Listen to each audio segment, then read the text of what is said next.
Bismillahirrahmanirrahim. Assalamualaikum warahmatullahi wabarakatuh. Waalaikumsalam. Alhamdulillahilladzi hamdan katsiran thayyiban mubarakan fi kama yuhibbu rabbuna wa yarda wa la ilaha illallah wa asyhadu anna Muhammadan abduhu wa rasuluh sallallahu alaihi wasallam wa ala alihi wa ashabihi amma ba'du. Ikhwati fillah, ikhwatil Islam, akramanallahu wa iyyakum. Alhamdulillah, syukur kepada Allah tidak henti-hentinya bahwasanya sampai saat ini kita masih diberi limpahan hidayah oleh Allah Subhanahu wa taala. Terbukti pada saat ini Ana dan salah seorang tamu ya yang mungkin antum sudah tidak asing lagi ya, apa itu beliaunya, dan memang sudah malang melintang di YouTube juga, di channel-channel kawan hijrah yang lain. Kemudian kesempatan di sela-sela kesibukan beliau, kebetulan beliau sedang singgah di daerah Tawangmangu sekarang dengan acara halal bihalal, dan Ana menyempatkan untuk memanfaatkan waktu beliau untuk memberikan tausiah maupun petuah kepada kita ikhwah hijrah, sehingga kita selalu bisa sadar ya, kemudian bisa semakin mantap untuk berhijrah. Baik, kita langsung saja mungkin ya kenalan sama beliau. Di samping saya, beliau sudah hadir di samping saya. Kita sapa beliau. Assalamualaikum Ustaz. Waalaikumsalam. Sehat Ustaz. Alhamdulillah. Sampai sini ternyata. Jadi ya, beliau ini kan juga rumahnya tidak jauh dari sini ya, nanti bisa kenal. Saya ingin bagi yang antum semua yang belum kenal dengan beliaunya, mungkin beliau bisa sedikit perkenalan Ustaz. Tafadhol. Ya. Iya. Assalamualaikum warahmatullahi wabarakatuh. Waalaikumsalam. Wassalatu wassalamu ala asrofil anbiya wal mursalin. Nabiyina Muhammadin wa ala alihi washabihi ajmain, amma ba'du. Ya, perkenalkan, nama saya Nur Kholis, mantan dari member Islam Jamaah. Berarti ini kita sedang alumni atau reuni. Mantan member Islam Jamaah, dan kebetulan dulu saya kemubalekan di kepengurusan daerah Jumapolo, Karanganyar, paling selatan. Mantan mubalek daerah Karanganyar, Mausul Muslimin. Coba antum bayangkan, di keilmuan di Islam Jamaah itu yang namanya mubalek itu ada tingkat kelompok, tingkat desa. Nah, beliaunya ini sudah tingkat Sudah tingkat daerah, artinya sudah tingkat kabupaten begitu. Bisa hijrah Ustaz. Bagaimana Ustaz kok bisa hijrah? Ya. Dulu awal-awal ya kita karena mubalek biasa senang dengan keilmuan, terus belajar menggali keilmuan dari para guru-guru kita. Masya Allah. Dan akhirnya alhamdulillah singkat cerita mendapat pencerahan lah. Dan alhamdulillah dulu Jumapolo sempat jadi istilahnya membuat gempar di pusat karena semua mubalek daerahnya keluar. Masya Allah. Ada 6 mubalek daerah dan 1 kiai desa keluar semua. Coba Ustaz, kok kompak sekali ini, kira-kira ada hal yang membuat, karena gini, kebanyakan di daerah itu hanya 1, 2 begitu, tapi kok ini kok kompak begitu, kira-kira seperti apa Ustaz? Ya dulu kita sering ngaji bareng, penderesan bareng gitu di mubalek, internal mubalek itu. Kemudian ketika terjadi gejolak di pusat, atau sebelumnya, tepatnya sebelum gejolak di pusat itu di Jumapolo sudah ada istilahnya agak rame-rame, karena dulu saya pernah mengkajikan kitab tauhid waktu itu. Kemudian dianggap istilahnya ini belum ditaskeh, kitab karangan lain sebagainya. Sebenarnya itu sudah saya bantah dengan bantahan-bantahan yang sebenarnya mereka sendiri ya telak, tidak bisa menjawab. Saya pernah disidang oleh 4 wakil daerah dan 1 imam daerah beserta mubalek daerah waktu itu. Waktu itu saya jawab semua tentang yang saya kaji kitab tauhid. Namun karena nggak bisa jawab, akhirnya salah satu wakil daerah itu ada yang marah terus membanting pintu sambil pergi waktu itu. Akhirnya saya ya bisa dikatakan dalam tanda kutip gerilya ke teman-teman untuk untuk memperkuat. Ada 4 atau 5 itu, akhirnya alhamdulillah semua juga ikut DNA karena masih dekat dengan saya. Coba, tapi ada yang menarik ya dari Ustadz Kholis ini. Jadi tadi beliau menyebut ada kitab tauhid, padahal di Jokam itu yang Ana pelajari itu hampir tidak ada ya kitab tauhid. Mungkin Ustadz bisa sedikit, mungkin ada juga yang penasaran ya, kenapa sempat mengkaji kitab tauhid, dari mana atau seperti apa? Ya, berangkat dari keprihatinan di dalam jamaah, di dalam Jokam itu Itu ada akidah, semisal akidah ya, dan sudah menjadi akidah resmi saya kira. Bahwasanya jamaah itu ketika sudah punya imam seakan-akan tiket surga atau sertifikat surga itu sudah dipegang. Yang penting punya imam dan loyal dengan imamnya. Walaupun dia kedukun, walaupun dia di situ melakukan praktek-praktek kesyirikan. Di bawah ini masih ada kadang seperti itu. Tapi mereka merasa aman, nyaman karena aku setuju imam kok. Yang penting saya masih jamaah. Makanya kemudian menggali dari hadis-hadis, kemudian saya ketemu dengan satu kitab. Ini kitab hadis semua isinya adalah kitab Tauhid karya Syekh Muhammad At-Tamimi. Itu dan akhirnya alhamdulillah kita kajikan karena kebanyakan dari kutubus sittah. Dan membuat agak rame di Jokam itu. Masya Allah, Masya Allah muslimin, ini sangat menarik ya. Jadi pembicaraan kita kali ini ternyata memang sebenarnya seperti di kutubus sittah itu sebenarnya ada pembahasan khusus untuk tauhid. Iya, di Sahih Bukhari. Ya, cuman tidak ditekankan begitu ya di dalam Islam jamaah. Betul. Yang ditekankan ya bab imamnya itu. Masya Allah, itu yang sebenarnya pengen kita luruskan ya Ustaz ya. Iya. Ini kita luruskan, kita tekankan. Ini yang penting, yang akidah malah tidak dipelajari, muamalah keimaman malah dinomor satukan. Begitu Ustaz kira-kira ya. Kesalahan fatalnya di situ. Oke Ustadz, sekarang mungkin antum ini kan sudah pengalaman nih dalam bidang dakwah, khususnya para hijrawan nih, termasuk yang senior di Karanganyar dan di Jateng juga beliau termasuk yang senior. Jadi menanggapi sekarang ini Ustadz, fenomena teman-teman hijrah nih. Nah ada istilah bunglon Ustadz. Jadi bunglon ini kan secara fisik dia masih aktif ngaji di dalam Islam jamaah, tapi keyakinan sebenarnya sudah sedikit sudah berubah. Rata-rata sudah tahu kebenaran, tetapi belum berani mengaktualisasikan diri untuk menyatakan bahwa saya hijrah. Nah ini mohon Ustadz kasih arahan, kiat-kiatnya seperti apa biar teman-teman yang di dalam yang julukannya mohon maaf bunglon ini istilah saja sebenarnya. Karena dia ada di dua tempat sebenarnya, karena secara fisiknya di dalam Islam jamaah, tapi secara keyakinan sudah tidak membenarkan lagi keyakinan di dalam Islam jamaah. Tafadhol Ustaz. Ya. Jadi bunglon itu kan istilah yang disematkan ya asal muasalnya dari orang-orang pusat gitu. Oh gitu. Ya itu kan disematkan pada orang-orang yang keyakinannya sudah menclek bahasa mereka, sudah keyakinannya sudah berubah. Itu diberi gelar bunglon oleh mereka itu. Nah ini bunglon ini ya banyak di Karanganyar banyak, alhamdulillah ya. Karanganyar, Jumapolo juga banyak di Karanganyar kota juga ada. Di mana itu Karanganyar bagian agak timur utara juga ada.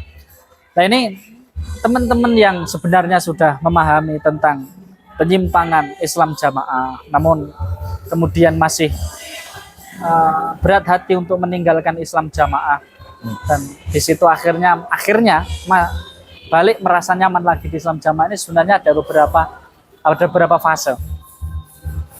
Yang pertama adalah sebenarnya orang-orang yang sudah penasaran maupun sudah berubah pemahamannya itu pertama mereka sudah mulai membuka YouTube kajian-kajian para ustadz kita, para masyayikh kita, dari ustadz-ustadz selain mantan juga yang menjelaskan tentang penyimpangan Islam jamaah. Itu mereka sebenarnya sudah mulai penasaran, terusik, kemudian lanjut lagi berhubungan dengan teman-teman yang sudah keluar.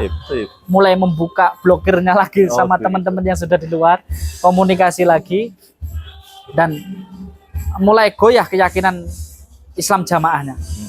Lah, cuma terkadang yang terjadi ketika langkah tersebut tidak dilanjutkan untuk segera menata langkah menuju hijrah dari Islam jamaah ini, biasanya klasik alasannya.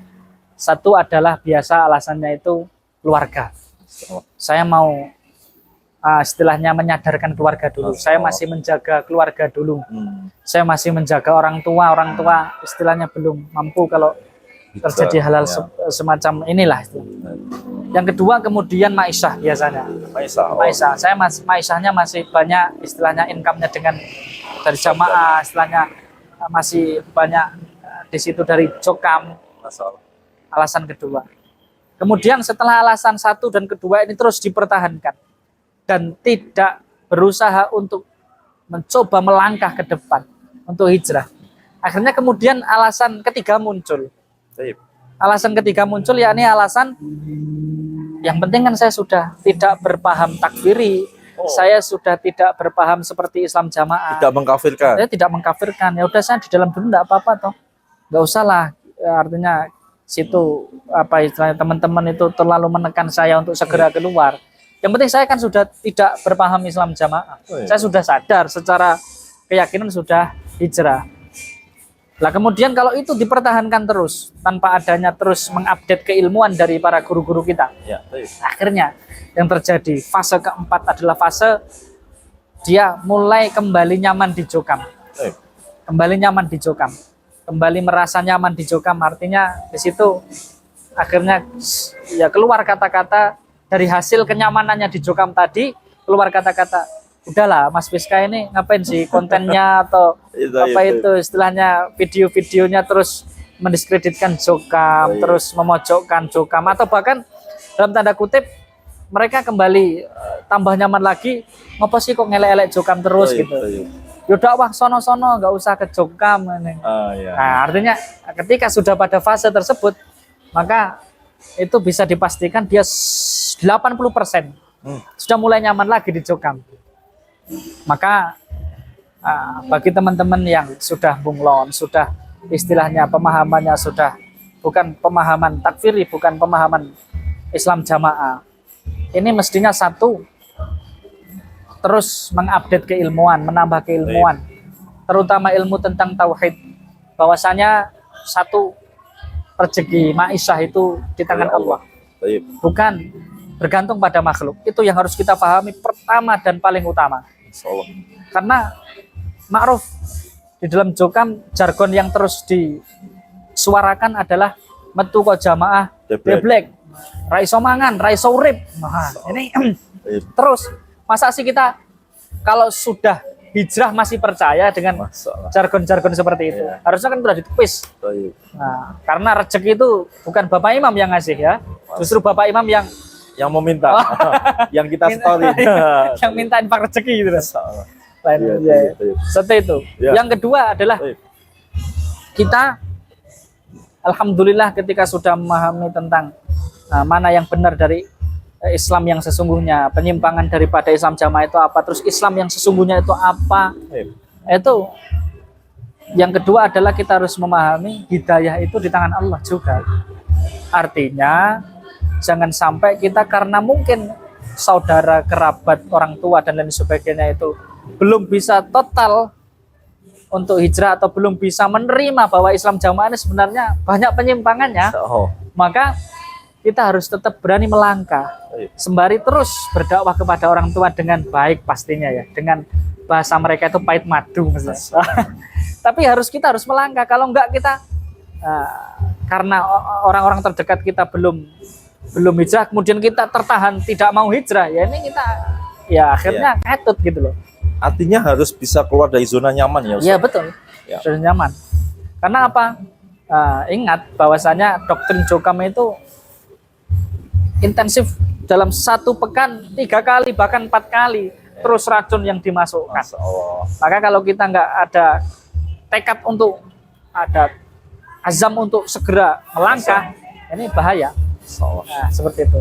Yang berikutnya adalah terus berkomunikasi dengan teman-teman yang sudah hijrah. Artinya jangan putus komunikasi, sembari terus belajar apa yang muskil di dalam diri kita, terus kita tanyakan kepada orang-orang yang keilmuannya sudah mumpuni seperti guru-guru kita.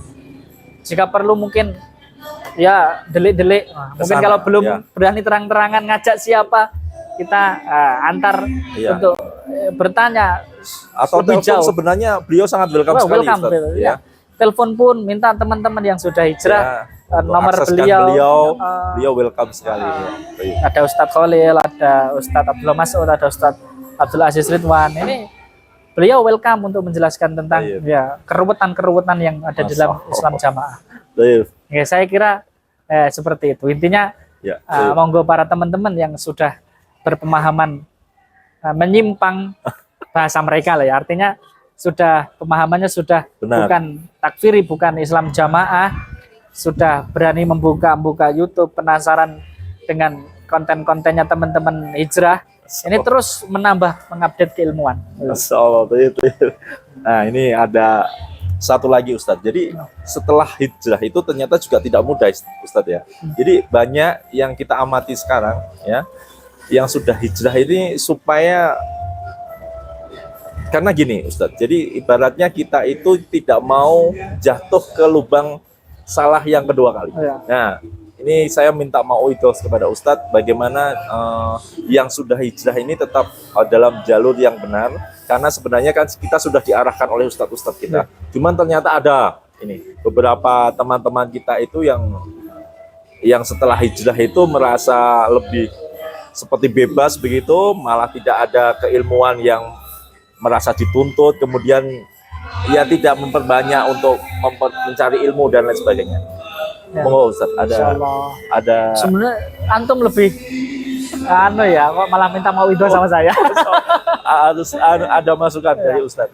Ya, ini ya mungkin masukan saja. Jadi setelah kita hijrah, yang perlu dipahami dari teman-teman ini masih di teman-teman yang bunglon tadi ya, bahwasanya setelah kita hijrah kita bisa terus sembari mencari ilmu dari para guru-guru kita, dari para ustadz-ustadz yang direkomendasikan oleh guru-guru kita. Jadi jangan khawatir. Kadang juga termasuk syubhat adalah ketika saya keluar nanti, saya sambungnya karo sopo, sambungnya yang ngendi, sambung. Dipikir dia sambung. Padahal kajian-kajian di masjid-masjid yang mengkaji tentang Quran dan Sunnah secara pemahaman yang benar itu banyak sekali di lingkungan kita. Cuma kita mindsetnya masih tertutup, belum terbuka. Nanti kalau sudah terbuka, wah, kita keter ngaji itu malah nanti. Betul. Di lewat media juga bisa, itu kan ilmu dan tidak harus disaksikan oleh Bapak Kiai kelompok loh ya. Betul, ini nasihat kepada antum semua ya, yang sudah hijrah, jadi harus mengejar ketertinggalan ilmu ya Ustaz, ketertinggalan ilmu. Betul. Ya, termasuk Ustadz Kholis ini kalau kita lihat di grup Ikhlah ya, itu beliau sangat perhatian sekali dengan keilmuan, kemudian masalah tauhid seperti yang beliau sampaikan. Nah, harapan kita adalah setelah hijrah ini kita berbenah diri, kemudian mengejar ketertinggalan ilmu ya, Ustaz ya, sehingga mau disadari atau tidak disadari, kita ngaji puluhan tahun seperti Ana 34 tahun di Jogam, seperti tidak ada ilmunya begitu ya Ustaz ya. Begitu kita keluar itu sungguh ilmu itu sangat luar biasa banyaknya, lautan ilmu di luar itu sungguh kita seperti dalam kata seperti tempurung itu betul ya Ustaz ya. Kata dalam tempurung, dalam tempurung ya. Kalau bahasanya para masyayikh itu kodok neng jero blangkon. Nah, iya. Jadi ya saya nambahi terakhir ya mungkin ya. Bahwasanya ketika setelah kita keluar, kita tetap terus minta bimbingan pada guru-guru kita. Bahwasanya juga tidak dipungkiri setelah keluar itu banyak kita itu dihadapkan dengan beberapa keilmuan, beberapa istilahnya orang-orang yang menyampaikan ilmu, maka kita mesti terus berhubungan dengan minta bimbingan kepada guru-guru kita untuk bagaimana ini ilmu itu, ini bagaimana pemahaman seperti itu, bagaimana agar kita tidak terjatuh pada lubang yang sama pada kedua kalinya. Seperti itu. Baik Ustadz, jadi ini sesi terakhir ini kita minta nasihat Ustadz khususnya kepada yang masih ada di dalam. Boleh silakan Ustadz disampaikan mungkin ke kolega maupun keluarga maupun yang teman-teman yang masih ada di dalam, juga pesan-pesan kepada umat muslim Ustadz. Ya, untuk teman-teman yang masih di dalam, tadi kita membahas tentang bunglon, teman-teman yang sudah sadar namun masih di dalam. Ini bagi teman-teman yang masih kekeh, yang masih kokoh di dalam, yang masih istilahnya balung sungsung pemahamannya di dalam, adalah ayolah kita membuka istilahnya mindset kita. Surga itu bukan milik Bapak Imam. Setiap umat Islam dijanjikan oleh Allah surga ketika dia berpegang kepada keimanannya sampai akhir hayatnya. Rasulullah SAW bersabda, la tadkhul jannah illa nafsul mu'minatun, bahwa tidak akan masuk surga kecuali orang yang beriman. Bahwasanya orang iman ada jaminan untuk masuk surga ketika sampai akhir hayat mempertahankan keimanannya. Dan iman ini tidak ada di burengan ya. Iman ini bahwasanya iman itu ada di dalam jiwa-jiwa setiap muslim yang terus berpegang pada Quran dan Sunnah. Dan kemudian ayolah, Islam dan amalan itu yang menerima Allah. Dan bukan Bapak Imam. Bapak Imam bukan pengesah amal maupun pengesah Islam. Amal dan Islam kita itu yang menerima Allah dengan kita mengikuti petunjuk-petunjuknya Allah dan Rasulullah Sallallahu Alaihi Wasallam. Kemudian yang perlu kita sadari adalah tatkala ada jukam yang haji atau ibadah umroh ke Mekah sana, banyak lautan umat Islam di sana. Apakah mereka gara-gara tidak beat dengan Bapak Imam, terus kemudian mereka tidak dapat surga, mereka kemudian neraka semua, tidak sah Islamnya? Sedangkan yang sah Islamnya adalah mereka-mereka yang ikut jaga di tempat-tempat kesyirikan, hanya dengan kata-kata taat Bapak Imam terus dapat jaminan surga, padahal membantu kesyirikan. Maka coba kita untuk berpikir lebih nalar, berpikir lebih sehat. Maka monggo untuk teman-teman yang masih di dalam terus ya, bahwasanya agama itu ilmu, bukan agama itu doktrin. Ad-dinu yusrun, agama itu mudah, bukan ad-dinu isrun, bukan agama itu isrun loh ya. Jadi monggo kita untuk membuka mindset kita, pikiran kita akan berfungsi tatkala pikiran kita buka.